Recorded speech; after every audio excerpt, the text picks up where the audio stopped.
മോൻസൺ മാവുങ്കൽ പ്രതിയായ പുരാവസ്തു തട്ടിപ്പ് കേസിൽ കെപിസിസി പ്രസിഡന്റ് കെ സുധാകരൻ കോടതിയിൽ ജാമ്യമെടുക്കാൻ വേണ്ടിയാണ് സുധാകരൻ എത്തിയത്.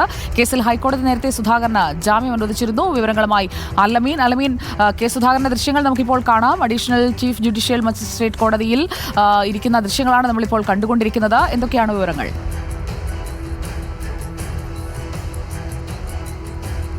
മോൻസൺ മാവുങ്കൽ പ്രതിയായിട്ടുള്ള പുരാവസ്തു കേസിൽ രണ്ടാം പ്രതിയാണ് കെപിസിസി അധ്യക്ഷൻ കെ സുധാകരൻ. ഈ വിഷയത്തിൽ നേരത്തെ ഹൈക്കോടതി സുധാകരന് ജാമ്യം അനുവദിച്ചിരുന്നു. പക്ഷേ അന്വേഷണ ഉദ്യോഗസ്ഥരുടെ മുമ്പിൽ ഹാജരായി മാത്രമാണ് ജാമ്യ നടപടികളുമായി ബന്ധപ്പെട്ടുള്ള ബോണ്ടൊക്കെ അദ്ദേഹം എക്സിക്യൂട്ട് ചെയ്തത്. ജാമ്യമില്ലാ വകുപ്പ് പ്രകാരമുള്ള കേസായതുകൊണ്ട് തന്നെ കോടതിയിൽ നേരിട്ടെത്തി അന്വേഷിക്കുന്ന വിചാരണ കോടതിയിലെത്തി ജാമ്യം എടുക്കേണ്ടതുണ്ട്. അങ്ങനെ നടപടിക്രമത്തിന്റെ ഭാഗമായിട്ടാണ് സുധാകരൻ ഇന്നിപ്പോൾ എറണാകുളത്തെ അഡീഷണൽ ചീഫ് ജുഡീഷ്യൽ മജിസ്ട്രേറ്റ് കോടതിയിൽ ഹാജരായും ജാമ്യമെടുത്തത്. നേരത്തെ കോടതി ജാമ്യം അനുവദിച്ചിരുന്നു. അന്വേഷണ ഉദ്യോഗസ്ഥരുടെ മുന്നിൽ ഹാജരായ സുധാകരൻ വിചാരണ കോടതിയിൽ ഹാജരായിരുന്നില്ല. അങ്ങനെ കോടതി സമൻസ് അയച്ച് വിളിപ്പിക്കുകയായിരുന്നു. ഇന്നിപ്പോൾ ഇത്തരം നടപടിക്രമങ്ങളുടെ ഭാഗം മാത്രമാണ് കെപിസിസി പ്രസിഡന്റ് കോടതിയിൽ ഹാജരായി ജാമ്യമെടുത്ത് പോവുകയും ചെയ്തിട്ടുണ്ട്. സുജ.